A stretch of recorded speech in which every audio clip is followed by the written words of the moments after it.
So we wanted to try something just a little bit different with this. And instead of offering a fully developed workshop to kind of discuss some of the common best practices that have been discussed over the past year or two as far as virtual classrooms and virtual meetings, and any type of updated best practices or just updated strategies now that University of West Georgia has adopted Zoom. We wanted to make this quick video and then offer a complimentary or a complementing workshop that would be around Zoom, where it would just be an open workshop. You could just come in, ask any questions you have about Zoom, questions about best practices, strategies. Instead of developing a presentation, we would just answer your questions on how Zoom could support your virtual classroom or even your classroom that is using Zoom, how we can kind of help you decide the ways that Zoom can best support your teaching and learning. Um, so again, before I dig into everything in the video, it'll be two parts. So we'll talk a little bit about reducing Zoom fatigue and opportunities for engagement. And then in the second part, I'll actually open up Zoom and go through some of the settings and show where there might be things that we're familiar with, but just in different locations because Zoom is different from Blackboard Collaborate Ultra. So, talking about Zoom exhaustion and fatigue, and a scale that was published by a few researchers at Stanford and other institutions came up with this 5 point scale around questions that they measured to see if they were valid in identifying what exactly is Zoom exhaustion. Is kind of a coined phrase that we say, Zoom is kind of a catch-all for Google Meet, Microsoft Teams, WebEx, um, all those other virtual meeting platforms. So we say Zoom collectively, but also we now have Zoom here at West Georgia. So it kind of fits a little bit. The first part of their scale is just general exhaustion and general fatigue.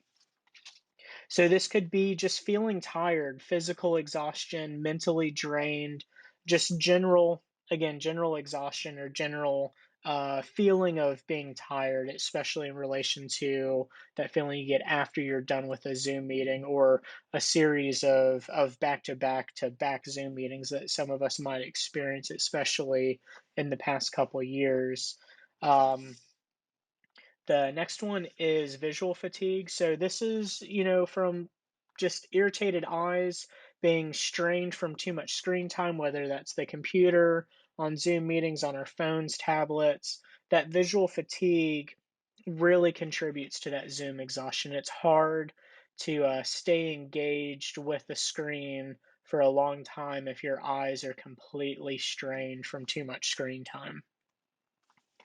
The next one is social exhaustion. So there's kind of a lot to unpack with this. So I'm going to try to keep it as brief as I can by simply saying, as far as from the research, the way that they approached it is the feeling of wanting to take a break and be alone after a meeting. And this is kind of a result of the social overload that some people might experience after Zoom meetings.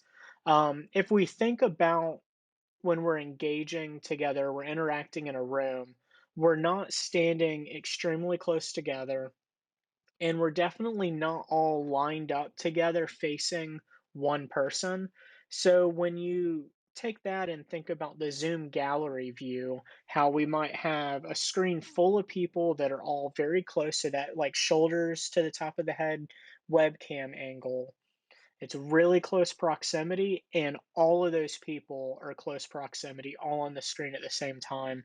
And that really can contribute to social overload from just all that close interaction with other people through the screen. The next one is motivational exhaustion or motivational fatigue. And they kind of just equate this to that feeling of wanting to do nothing after meetings or being too tired for tasks after meetings.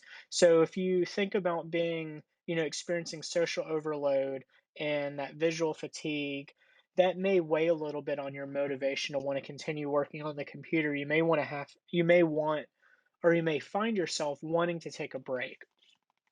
And that lack of motivation contributes to our, or is a result of our exhaustion and fatigue. And then finally, the fifth one is emotional exhaustion and fatigue. And this is simply just, feeling emotionally drained. Some of us might feel moody after meetings, especially too many Zoom meetings. In the past year or two, it might have been the feeling of too many meetings and then wondering why some of them were meetings. Not all of them need to be meetings. Um, but we're talking about this generally. While we are kind of focused on talking about best practices and strategies that we can use alongside Zoom in the classroom, we have to think about our students that might have multiple synchronous classes that could be back to back. I mean, that is possible. Hopefully not, but it can happen. And so some of our students might be experiencing all five of these elements of exhaustion and fatigue from virtual synchronous meetings. So, some ways to try and reduce Zoom fatigue. So, there's a lot more than this. I just wanted to keep it to four, just quick and easy ones, and that kind of overlap a little bit.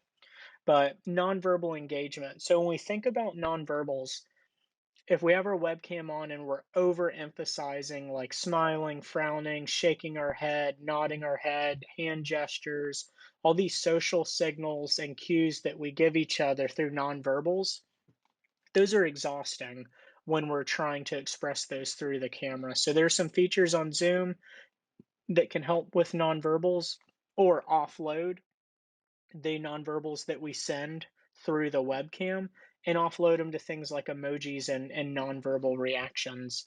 And that kind of leads us to it's okay to have the cameras off. I know sometimes we want the cameras on so we can see that our students are engaged, so we can see that people are paying attention, but the cameras on can contribute to that social exhaustion.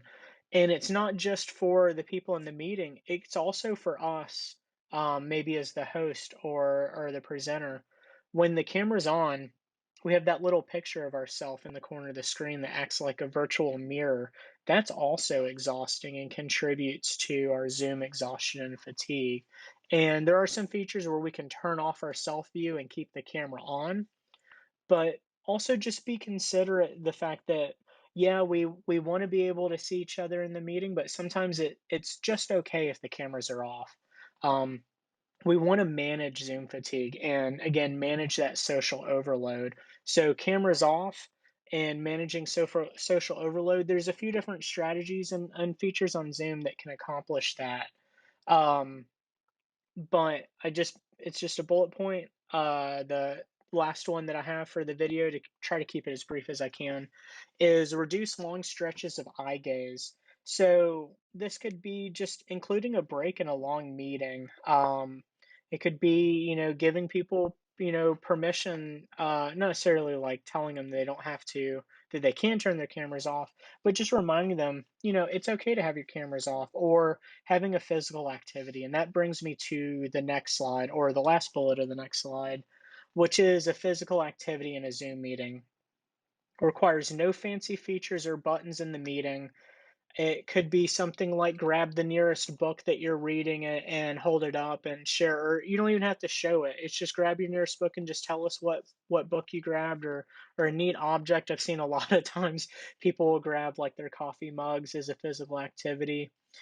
This could also be just standing up and stretching in the middle of a long Zoom meeting. We do it in long in-person meetings. We can do it in Zoom meetings too. So to back up and go to the top of the list for activities, we have reactions as a feature in Zoom. So this is one of those ways to offload the nonverbals. It can be an icebreaker as well. We've got hand raising as another nonverbal offloading, but we can also use hand raising as a quick poll. Then, of course, we have polls, which I'll just show everybody where it is and how it's just a little bit different than Blackboard Collaborate Ultra. Got breakout rooms. I mentioned this and then also emphasize just be strategic with it. This feature is better in Zoom, in my opinion, than it is in Blackboard Collaborate Ultra, but we don't want to overuse it just because it's a new feature on a new platform. Want to be mindful of Zoom fatigue. Too many breakout rooms, it's exhausting. I know most of us have been in a webinar where the presenter said, all right, this was a good PowerPoint. Let's do a breakout room activity. And like half the attendance just instantly cuts out because people are just too exhausted to engage and interact in breakout rooms. Next one is chat spams. It's just a cool, fun way to engage where you could have a prompt, everybody pre-types it into chat, and then do like a 3, 2, 1 countdown, and everybody hits enter at the same time. It's just a cool way. It can be kind of fun, and it's also a way to break the gaze away from the gallery view and over to chat. So we're still looking at the screen, but at least we've kind of broken that gaze and drawn our attention away for just a brief moment. And then pauses for reflection, as I mentioned before, we need to have pauses in our meetings. It can't just be all talking all the time or all engaging all the time, especially if webcams are off and we're offloading the nonverbals. We need to give our students or anybody participating in a meeting the opportunity to pause, whether it's for reflection, which is an excellent metacognitive activity, or it's just a pause to catch up and refocus. So on the last slide, before we go over into Zoom and kind of show where all the buttons and everything are, we're going to show hide self view. So this is a way where we could keep our camera on but turn off that little mirror effect. I do want to spend a few extra seconds by saying sometimes we use the mirror effect as a way of letting us know that the camera's on. So if you're doing hide self view, just remember, and if you're sharing this with your students, let them know that this isn't turning the camera off, it's turning off the mirror. The camera's still on, so just be mindful. Try not to do anything embarrassing like eat your lunch with your mouth open on webcam or something like that. Moving the presenter bar, something I forget about all the time, is I'm screen sharing a browser and then the presenter bar blocks a tab. It's something that we can move to the bottom of the screen. Focus mode, I'll talk about once we click on it in Zoom. We're going to go over where reports are. So that will be attendance and the responses to polls. So we can look at those poll responses after a meeting. And then advanced meeting settings. So we got just a couple to show and they're all in the same place. But real quickly, we're going to get out of our slideshow and we're going to move over to our Zoom meeting. And so I've got my phone here, which is the webcam down. And the first thing that we're going to go over is, as far as tips and tricks, is the hide view. So if you're on a PC, you can right click on yourself or you can click on these three dots and there's this hide self view. So if I have my webcam turned on, and then go up here and do hide self view, it just hides the mirror effect. My webcam's still on, as we can see here. Now I'm going to turn it off. If we want to enable it again, we can go to view and do show self view so that it goes back. I'm going to quickly screen share. We'll do our Google Chrome. And see, it's kind of almost blocking my tabs here. So if we put our mouse over the screen part, click, drag, click, hold, and drag, we can move it down, let's say, to the bottom of the screen and just move it out of the way. And look at all this free space we have up here. So I'm going to hide that because even that's distracting for me. But that gives us access to our tabs when we're sharing our screen. The next one, so I'm going to stop sharing. And it's a little hidden. We'll click on more and there's focus mode. Focus mode's pretty cool. So as we can see here, participants will only be able to see the host's video and shared content and anybody that's spotlit. So it's going to remove the gallery view for everybody in the meeting, and it's really going to let you focus on what's being presented. So Zoom built this feature with education in mind, as a way of helping students be able to focus in the hopes of maybe reducing Zoom fatigue a little bit. So we're going to hit cancel. And all the final features we're going to talk about are in Zoom on their website. So we'll log into zoom.us, log in using our Wesca credentials. A lot of times this will be the first screen you see. And so the first one we're going to go to is we're going to look at reports. So if we go over to the left here, click on reports, we have usage and meeting. If we want to get attendance from a meeting, we'll click on usage and we'll see a bunch of info here. We'll have the dates and times, and we'll see under participants this number that's a hyperlink. We can click that number and we can see who joined the meeting. And based on whatever name they gave themselves, and if they're logged in, it'll give us their email as well.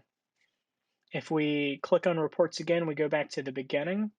We can click on meeting, and here's where we can get like registration reports, which whole different type of meeting survey reports. But if we click on the poll option and search by a date range, now I do want to put a little focus on this message here is maximum report duration is 1 month.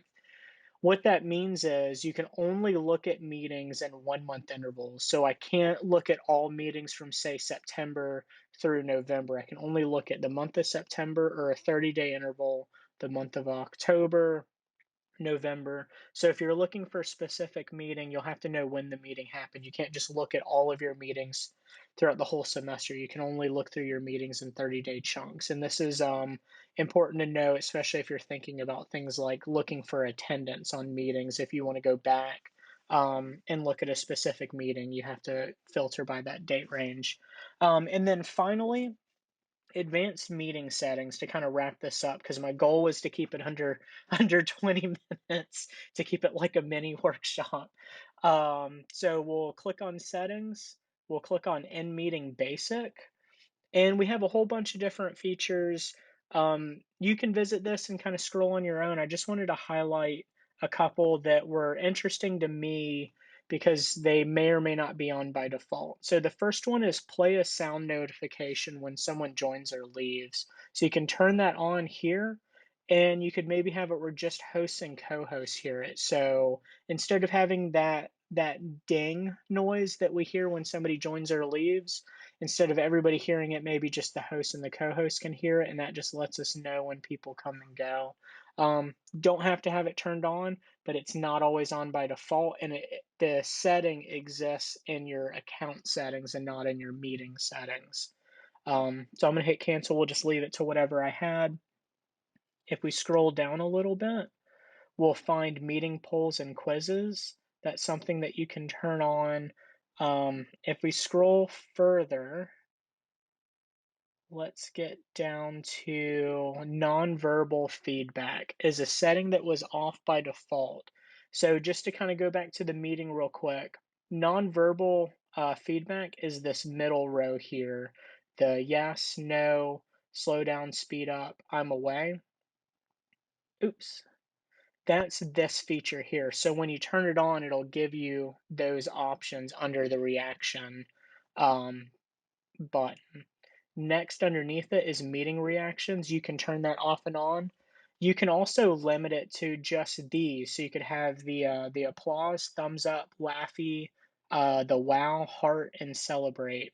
So you have some option if you want to have it where everybody has all the emojis or just these.